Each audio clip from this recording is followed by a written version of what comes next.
In this video, we're going to be talking about Parsebrain. It's a very serious topic. This is an issue that is affecting many players in the player base. What Parsebrain does is, in the pursuit of achieving a parse, players start taking very selfish actions. They start doing things that are extremely, extremely reckless, and they just overall stop being team players and start thinking only of themselves and selfish actions. Very, very sad condition, spreading rapidly. And in this video, we're going to talk about what we can do to prevent it, how we can try and reverse it, and obviously what it looks like, what the symptoms look like of Parsebrain. So, uh, first of all, if you do want to support the cause of ending world Parsebrain, I would really appreciate it if you subscribe to the YouTube channel, follow the Twitch. Um, with your support, maybe we can try and end this. Obviously, I'll be working on raising awareness, obviously, trying to find a cure, and working on prevention as well. So, first of all, we already gave a little bit of an intro of what the Parsebrain is. Let's start giving examples when it comes to melee DPS, physical DPS, casters, all DPS in general, all suffer from Parsebrain in the same way. So the first thing that you're going to see a DPS do, some things you're going to hear them say, you're going to hear the following things. I thought someone else was going to get the kick, the dispel, the stun, whatever the assignment is. I thought they were going to do that, right? It's immediately assuming someone else can handle any assignment that prevents them from doing damage so they can focus on pumping as much as possible. Because again, this is a selfish condition. It affects the brain. It causes an individual to stop playing the way in which it is best for the team and to only focus on doing as much damage as possible. Other examples, of course, come to threat, ignoring calls to stop damage, ignoring calls to slow down on threat. This could be an issue if someone has pulled threat and you're trying to get the boss back on the tank. This could be a designated mechanic that is a threat drop. When stop damage is called, it is the DPS's job to stop damaging, and that is a call that is going to increase the chances of clearing the boss. When everyone in the raid continues damage, that is going in counter with the goals of the raid. That is not doing things that are going to be beneficial to the group. That is just selfishness, right? Lots of examples of this.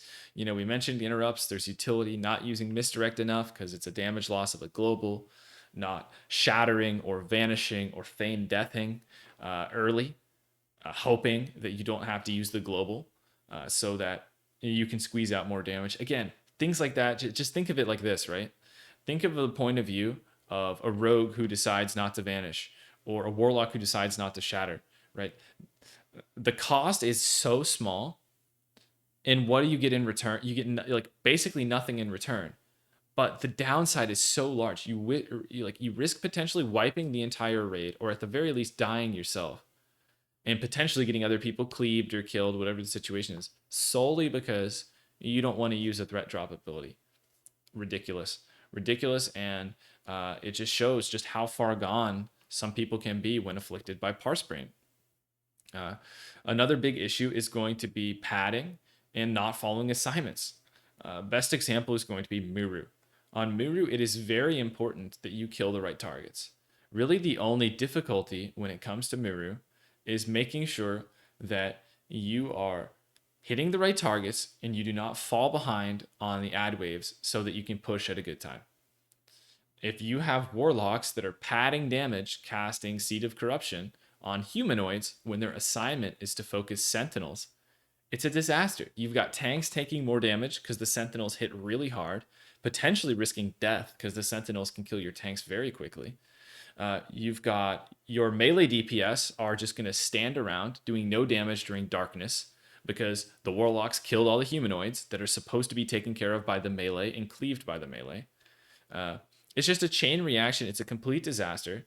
And because of selfishness of a warlock, it can lead to a chain reaction where not enough, that the Void Sentinels aren't dying fast enough. Maybe the tank isn't in position for the next Void Sentinel soon enough so that there becomes a threat issue.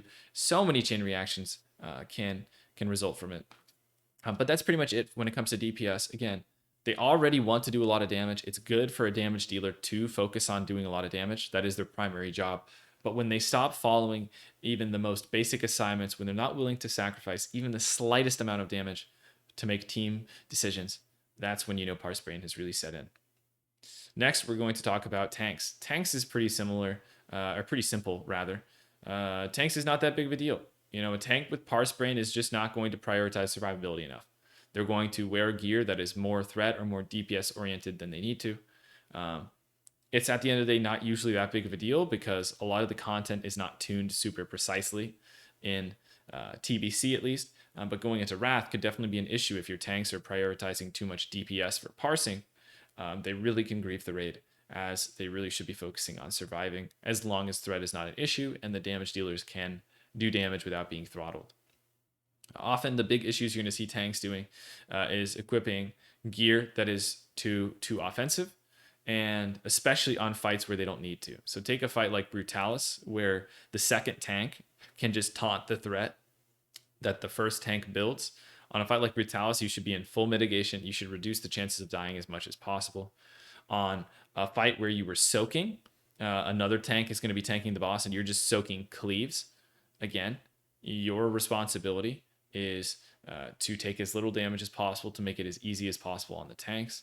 If you want to try and maintain second threat, that's fine. But if you're just looking for personal damage and a better parse as an off tank, as your main tank is tanking the boss, that's very, very selfish, very, very silly to do. And then the last example I'll give is there's sometimes there's going to be targets that don't require you to build much threat. So take High King Mulgar in Gruul's Lair, early boss in phase 1. But the way to kill the boss traditionally is to focus 2 of the caster ogres ads before even attacking High King Mulgar. So the tank that's taking High King Mulgar should be in full mitigation. They should be taking as little damage as possible. And really, any offensive gear is just completely wasted. And again, it's just selfish if you're trying to get a parse by equipping threat gear. Even if you think you can get away with it. Even if you think, oh, I know it's not optimal, but I'm still going to use it because we won't wipe. That is the kind of selfishness that when the entire raid is thinking that way, that's how you introduce additional wipes. That's how you waste everyone's time. When you have 5, 10 people all thinking, well, I shouldn't do this, but I can get away with it. It's not that big of a deal. We're not going to wipe because of it. I'm going to choose to do something that is incorrect, that is not proper play. But it benefits my parse, and I think I can get away with it. And yeah, someone else can cover the slack, right? If you're a tank, a healer can make up the slack for the fact that you are not in the right gear. So very, very big issue. Next, we go to healers. Healers, it's bad. So what happens as a healer that is affected by Parsebrain is, unfortunately, you become almost useless. A healer that is affected by Parsebrain is no longer going to be a beneficial asset to the raid team, and they're going to be someone that is unfortunately going to be prioritizing their personal healing over healing the right targets, saving people's lives, following their assignments. I can give a few examples. A big one is dispelling. There are some healers that refuse to dispel, and the reason they do not dispel is because it does not increase their healing per second, and it is not going to show up on a meter. Now, even if a healer does not refuse to dispel, they will wait and try and have someone else cover the dispels for them because they're more prioritized about personal HPS. So they're going to be slow on dispelling, hoping someone else covers it for them. Again, they know what the right thing to do is. They know if they're playing correctly, they should dispel. But they're hoping another healer covers it for them so that they can get a better parse. This is selfish play. This is not the correct way to play. And these are the things that are going to cause you to have trouble in your raids. And it's a really big issue. Another big problem is going to be healers drifting off assignments to increase their HPS. You're going to have a healer who's supposed to heal a tank that starts healing the raid because they either get bored, they want to increase their HPS. A lot of times it's lack of discipline. They feel like their target's already getting healed plenty. It's a big, big problem. And when you have your healers that are assigned to specific targets, specific roles, and they drift, and they instead focus on personal healing, it is a very, very big problem. So really, really bad. These are some things that your healers are going to say that you've completely lost them. So one thing you're going to hear a healer say is, I do not need to heal this target because it keeps getting sniped. Or whenever you get a healer start talking about snipe, it's over. They're probably gone at that point. They're probably useless. You can't rely on them again for anything except raid healing people's health bars as they dip low. Because the second you have a healer starting to tell you that they're not following assignments because they keep getting sniped, or they're healing other targets because they, their assignment wasn't taking any damage, that is when you've lost a healer.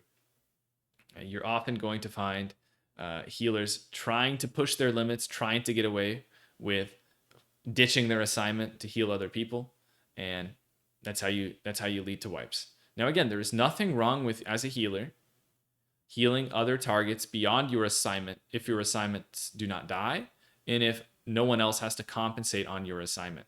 That's completely fine. But if you are assigned to heal a tank and that tank dies, there better be heals from you on that tank. If you are a holy paladin and your tank dies, you better have at least one holy light in the 3 seconds before they die. If you're a resto druid and your tank assignment dies, they better have full hots, and I want to see a swift mend. I want to see a swift mend on their death log. I want to see life bloom, rejuvenate, swift mend, bare minimum. If these things aren't happening, there's no reason for you to be drifting and healing other targets, because clearly you can't handle your assignments. So when it comes to healing, if you've got parse-minded healers, it's really bad. They're not going to be dispelling. They're not going to be prioritizing, their role. And even worse, honestly, when it comes to itemization, you're going to find a lot of healers are going to be going full haste, full healing, not worried about sustain, and potentially even just healing super aggressively to get as much healing as possible, instead of focusing on what is best for the raid and what is best for increasing your chances at succeeding in a fight, right? Stats like MP5 and Spirit are underrated at actually saving your raid when you lose a healer, saving a wipe when you're down and in a bad situation, or the fight goes long, or you're running out of mana. Likewise, stats like haste and healing can also save you when people are taking unnecessary damage. But just make sure when you're itemizing your character, you're thinking about, like, okay, I think I really want haste on a fight like Eridar Twins because I need to pump out more healing to save people's lives. That's valid, right?